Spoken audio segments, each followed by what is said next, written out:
سلام، تشکر که با آزادی آنلاین هستید. امروز به هر کجای نگاه نکنیم مسئله فرستادن پول به تاجیکستان بحث می شود.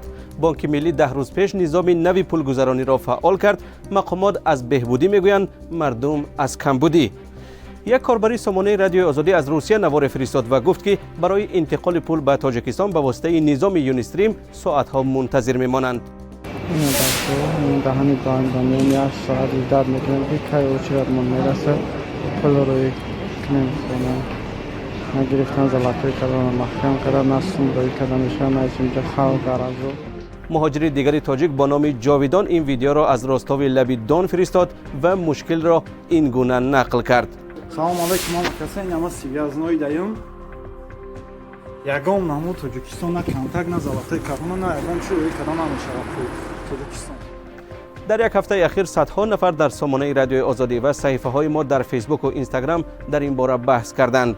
بندرس در اینستاگرام نوشت در هر کجای بوی پول را میفهمند آنجا را در حال میقپند. پول یافتن آسان نیست. اول باید در مسئله کار و سندها به مهاجران یاری کنید. ظفر در سامانه رادیو آزادی پرسیده است که چرا خدمات ضد مونوپولی تاجیکستان خاموش است، در حالی که به گفته این کاربر یک نهاد دولتی بازار مالی کشور را مونوپولی میکند و رقابت را از بین میبرد.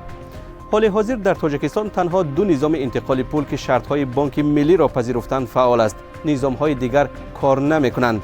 کاربر با نام مهاجر گفته است در تاجیکستان یگان وکیل یا حزب نیست که این گونه قانون را تفتیش کند و فایده و زیانش را به مردم فهماند. اگر آنقدر مهاجر از خارج به کشور برگردند، بانک ملی 1% آنها را با کار تامین کردن نمیتواند. مهاجر از روسیه کاربر دیگر اظهار خوشنودی کرده است که به هر حال مسئله به جنجال بین المللی حل می شود. وی افزوده است ترسیده بودم که همه شرکت ها انتقال پول را به تاجیکستان قطع می کنند و کشور در بلکده انتقال و قبول پول می ماند. این بحث ها هنوز هم ادامه دارد و اگر شما هم گفتنی دارید با آن همراه شوید. پیش از آن که درباره رشوت و فساد در تاجیکستان صحبت کنیم، نوار را می بینیم که از شهر بوستان فرستادند و از یک کودکستان. مؤلف ویدیو ادعا دارد که باغچه بچگانه در این شهر ویران است و در حال تعمیر و به این نگاه نکرده کودکان را در اینجا نگه می دارند.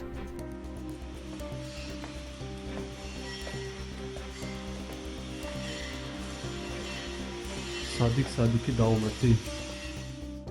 یک گزارش رادیو آزادی درباره آنکه مبارزه طولانی مقامات با رشوت و فساد مالی چی داد بحث زیاد را بپا کرد. سعید نومان گفته است برای از بین بردن فساد باید جزای پاره‌ده را از پاره‌خور دیده 2 برابر زیادتر کنند، چون که پاره‌خور 1 تا است، پاره‌ده بسیار.